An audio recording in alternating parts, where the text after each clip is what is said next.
Hello viewers, in this video today I'll be talking about letter of explanation. What is a letter of explanation regarding to applying for Canada immigration, either study, visit or whatever you want to apply for? Who needs a letter of explanation? Why do you need it? That's what I'll be saying in this video today, so I will implore you to actually watch it from now till the end, because I have a lot in stock for you regarding letter of explanation, why you need it, if you need it. So I'm going to stay tuned. I will be back.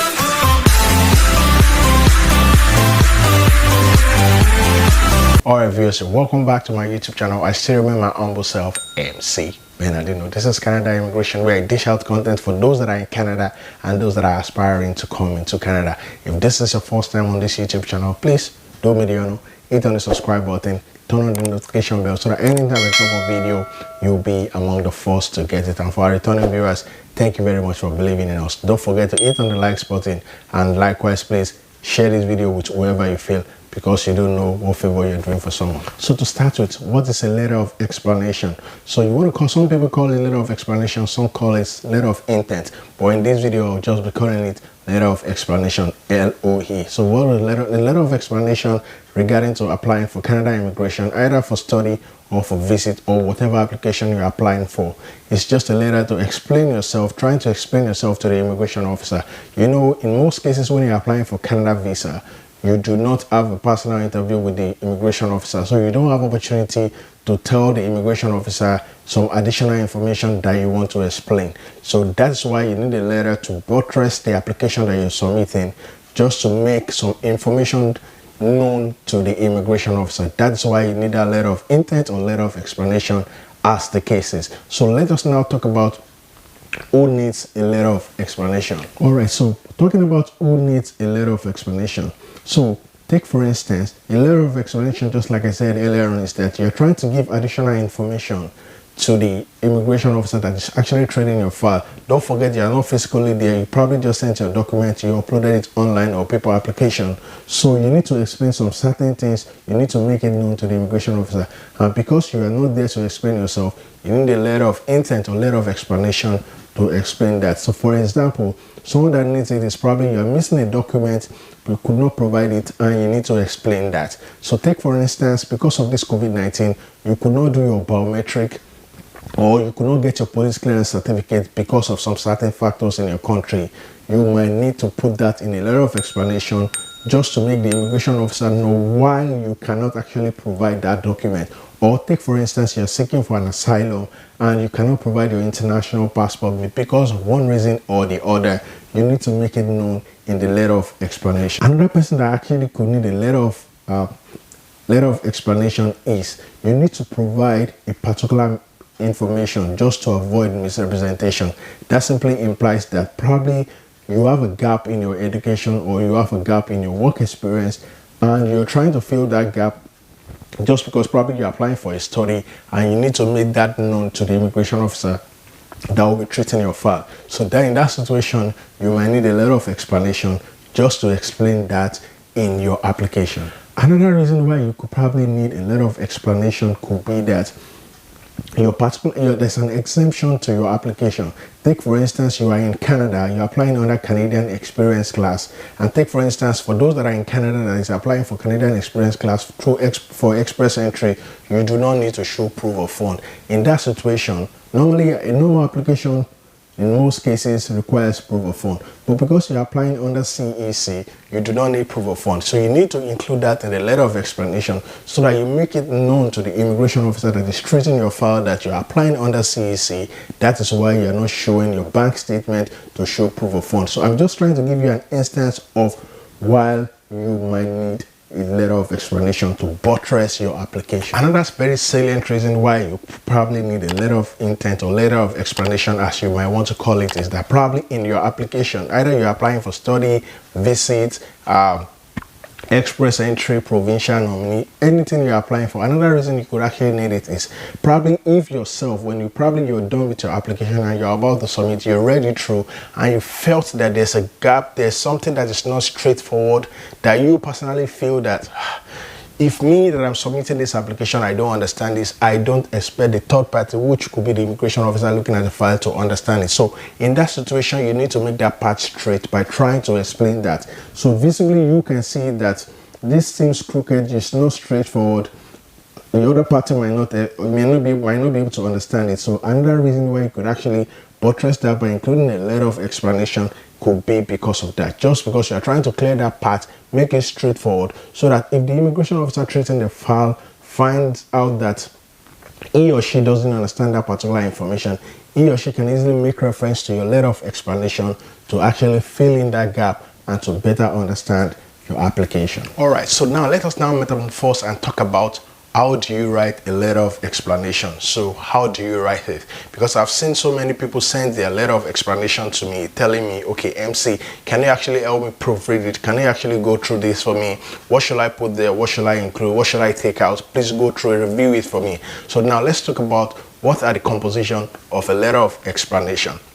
All right, the first rule of thumb is that I need to tell you that your LOE should be very concise and precise.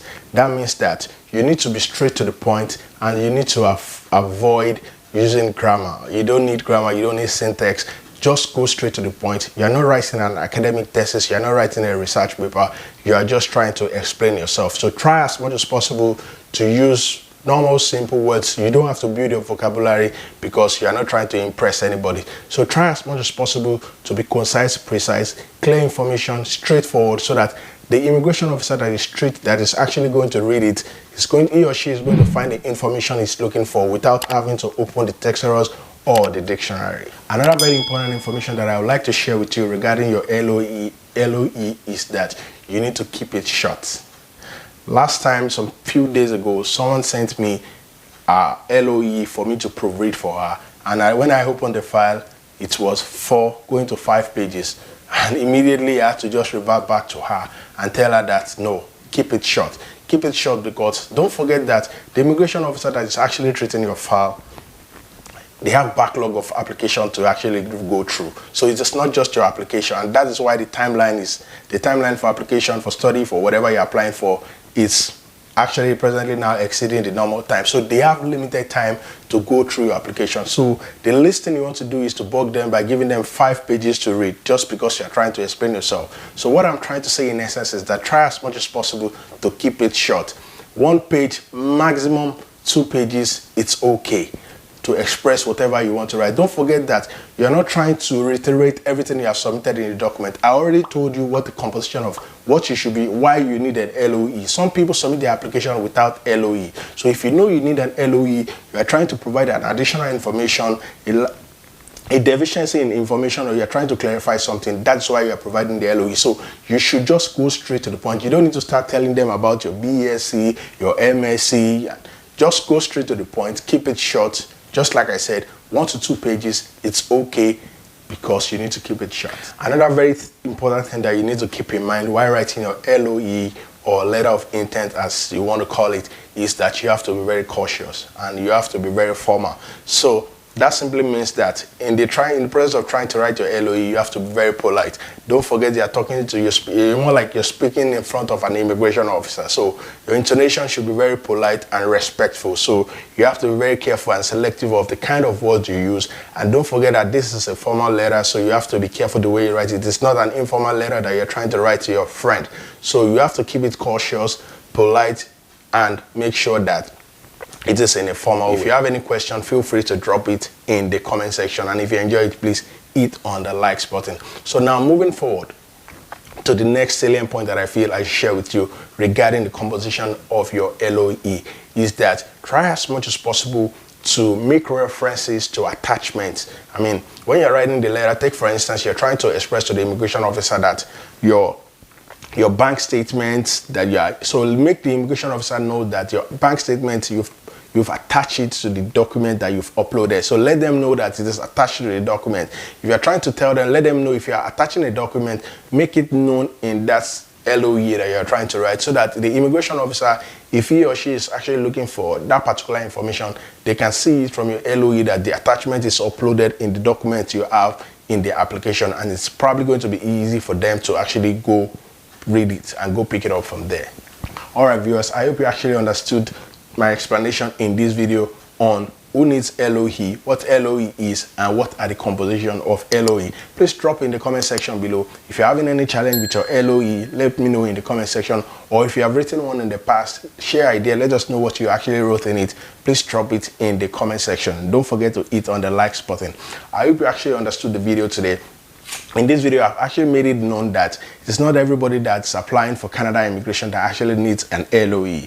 If you need an LOE, there must be very important need for you to actually, either you're missing a document, you're trying to clarify something, or you are trying to express a particular view why you could not actually submit something or include a particular document in your application. That's why you are putting that LOE. That's why you're including it.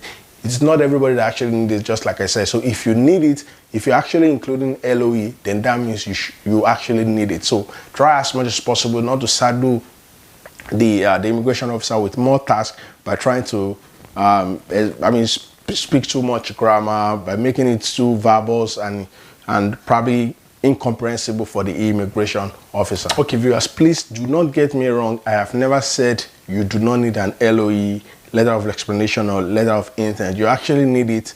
If you actually need it, based on what I've said earlier, please include it. And also, I've told you that try as much as possible to keep it short and straight to the point. If you have any question based on this video that I've just dropped today regarding LOE, feel free to drop it in the comment section. And if you haven't subscribed to this YouTube channel, it doesn't cost you anything. One of the few ways you can actually help us on this channel is to hit on the subscribe button and turn on the notification bell, so that anytime I drop a video, you'll be among the first to get it. And likewise, please do not forget to hit on the likes button and share this video with whoever you feel will benefit from it. Till I come back to you again on this YouTube channel, Canada Reality, with your own boy MC Bernardino. Stay safe, take the vaccine as soon as you can, social distancing, wear your mask. Peace out.